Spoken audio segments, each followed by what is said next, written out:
ગુજરાતની અંદર અત્યારે તમામ નામી અનામી કલાકારો લોકો એ માયાભાઈ આહિરના સમર્થનની અંદર આવી અને સોશિયલ મીડિયામાં પોસ્ટ મૂકી રહ્યા છે.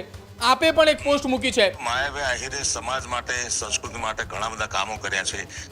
એ લેખાજોખા કરવા જોઈએ. આપણે એ જોવું જોઈએ કે વ્યક્તિનું સમાજ પ્રત્યેનું યોગદાન શું છે, સંસ્કૃતિ પ્રત્યેનું યોગદાન શું છે, સમાજને કેટલા ઉપયોગી થયા છે, એ દ્રષ્ટિએ આપણે રાખવી જોઈએ હંમેશા. સમાજ પ્રત્યે જે યોગદાન આપે છે, જે સંસ્કૃતિના વાહક છે, એને ટાર્ગેટ બનાવવામાં આવે છે. અત્યારે માણસો 1000 પ્રકારના ધંધા કરતા હોય છે દુનિયામાં. દરેકનો વ્યવસાય અલગ અલગ હોય છે. અમારો વ્યવસાય સંસ્કૃતિ સાથે, સંસ્કારો સાથે જોડાયેલો છે.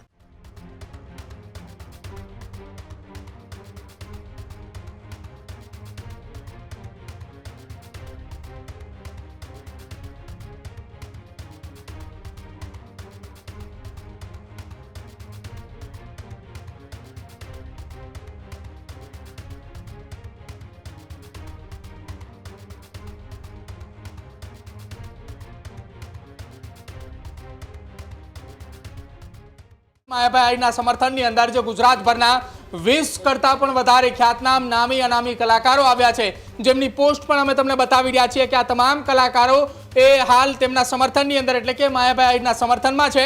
જેમાંના તમામ કલાકારો સાથે આપણે વાત કરવાનો પણ પ્રયત્ન કરી રહ્યા છીએ. બ્રિજરાજદાન ગઢવી સાથે આપણે વાતચીત કરી, જેમાં તેમણે કહ્યું કે કલાકારોને સોફ્ટ ટાર્ગેટ માનવામાં આવતી હોવાની વાતમાં પણ તેમણે સ્વીકાર્યું કે જલ્દ લઈને કલાકારોએ કોઈ પણ જગ્યા ઉપર સ્ટેન્ડ લેવાની વાત હોય તો જાહેર જીવન સાથે જોડાયેલા છે તો જલ્દી રહીને કોઈ સ્ટેન્ડ ક્લિયર ના કરી શકે, અથવા તો આ કલાકારોએ સંસ્કૃતિ બચાવવાની વાત કરી રહ્યા છે. સંસ્કૃતિ બચાવનાર કલાકારો એ હંમેશા એ માત્ર ને માત્ર વાત કરીએ તો એ કલાકારો એકબીજાના સમર્થનની અંદર અત્યારે આવ્યા છે. માયાભાઈ આહિરના સમર્થનની અંદર જે નામી અનામી કલાકારો આવ્યા બાદ બ્રિજરાજદાન ગઢવીએ એમ પણ કહ્યું કે આવનારા સમયમાં કલાકારોને સાથે રાખી એસોસિએશન અથવા તો બધાને ભેગા કરીને એક સાથે રાખવાની વાત કરવામાં પણ આવી.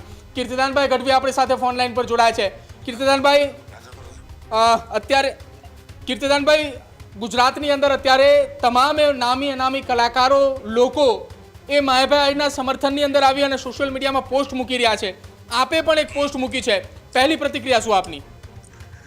માયાભાઈ આહિરે સમાજ માટે, સંસ્કૃતિ માટે ઘણા બધા કામો કર્યા છે. એ લેખાજોખા કરવા જોઈએ. આપણે એ જોવું જોઈએ કે વ્યક્તિનું સમાજ પ્રત્યેનું યોગદાન શું છે, સંસ્કૃતિ પ્રત્યેનું યોગદાન શું છે, સમાજને કેટલા ઉપયોગી થયા છે, એ દ્રષ્ટિએ આપણે રાખવી જોઈએ હંમેશા.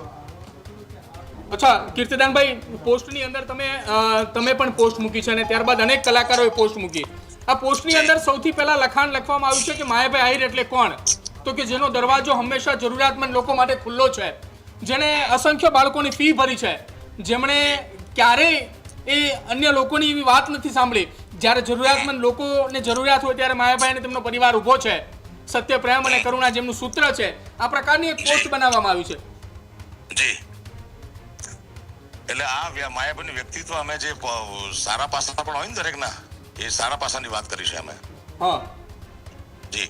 અચ્છા કીર્તિદાનભાઈ, એવું માનો છો આપ કે કલાકારો એ સોફ્ટ ટાર્ગેટ છે કે ગમે ત્યારે કોઈ પણ ઘટનાઓ બને તો સીધો ટાર્ગેટ કરી શકાય કલાકારને? બિલકુલ બિલકુલ બિલકુલ. સમાજ પ્રત્યે જે યોગદાન આપે છે, જે સંસ્કૃતિના વાહક છે, એને ટાર્ગેટ બનાવવામાં આવે છે. અત્યારે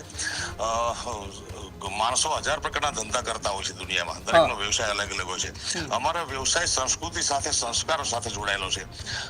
કલાકાર જે પણ કરે છે સમાજના ઉત્થાન માટે કરે છે, સમાજના સંસ્કારોને જીવંત રાખે છે. આવનાર પેઢીને સમાજની, આપણા સમાજની, આપણું પોતાનું ગૌરવ, આપણા કુળનું ગૌરવ, સંસ્કૃતિનું ગૌરવ જળવાય, એ પ્રકારનું કામ કલાકારો કરી રહ્યા છે. તો કલાકારો અને આવા નેગેટિવ પોઈન્ટથી.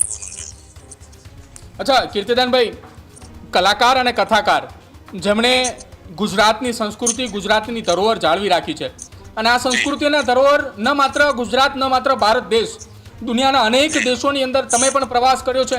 અનેક કથાકારો, અનેક કલાકારો પ્રવાસ કરી રહ્યા છે અને ગુજરાતની સંસ્કૃતિને જાળવવાનો પ્રયાસ કરી રહ્યા છે. જ્યારે સંસ્કૃતિ જાળવવાનો પ્રયાસ આપણે આટલો કરતા હોય ત્યારે આપણી ઉપર જ્યારે આ પ્રકારનું કોઈ લાંછન લાગે ત્યારે કેટલું દુઃખ લાગે? બિલકુલ દુઃખ લાગે, કારણ કે જે સમાજ માટે, અને એક વસ્તુ તમને કહું ભાઈ, કે સમાજ આખો નેગેટિવ પરંપરાઓથી ભરેલો નથી. કોઈ વ્યક્તિને દુઃખ થયું હોય તો એ સ્વીકારે છે, એની લાગણીને ઠેસ પહોંચી તો એ કલાકારોએ ધ્યાન રાખવું જોઈએ, પણ એની સામે એનું યોગદાન જોવું જોઈએ. કલાકારો સંસ્કૃતિ અને સમાજને જાળવવાનું જ કામ કરે છે હંમેશા. અચ્છા કીર્તિદાનભાઈ, અત્યારે થોડી વાર પહેલા જ બ્રિજરાજદાનભાઈ અમારી સાથે ફોન લાઈન ઉપર હતા. એમને કહ્યું કે દરેક ધંધાની અંદર અથવા તો દરેક લોકોએ પોતાનો એસોસિએશન બનાવીને પોતાનો ધંધો કરી રહ્યા છે, પોતાનો વ્યવસાય કરી રહ્યા છે.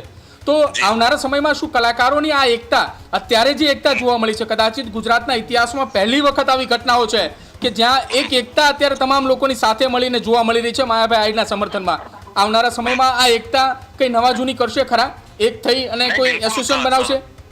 બિલ નહીં, એસોસિએશનની કોઈ જરૂર નથી, કારણ કે કલાકાર એ સમાજને જોડવાનું કામ કરે છે.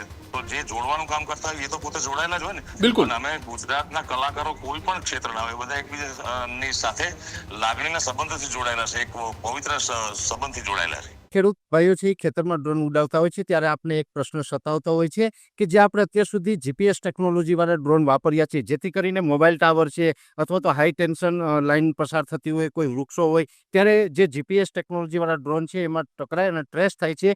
પણ એગ્રીવન લાવ્યું છે GNSS ટેકનોલોજી ડ્રોન, જેથી કરીને એ ડ્રોન છે એ કોઈ જગ્યાએ ટકરાય નહીં, પોતાની રીતે જ ડિસિઝન લે છે અને મૂવ થઈ જાય છે, જેથી કરીને GNSS ટેકનોલોજી ડ્રોન છે એ વાપરવાનો આગ્રહ રાખો.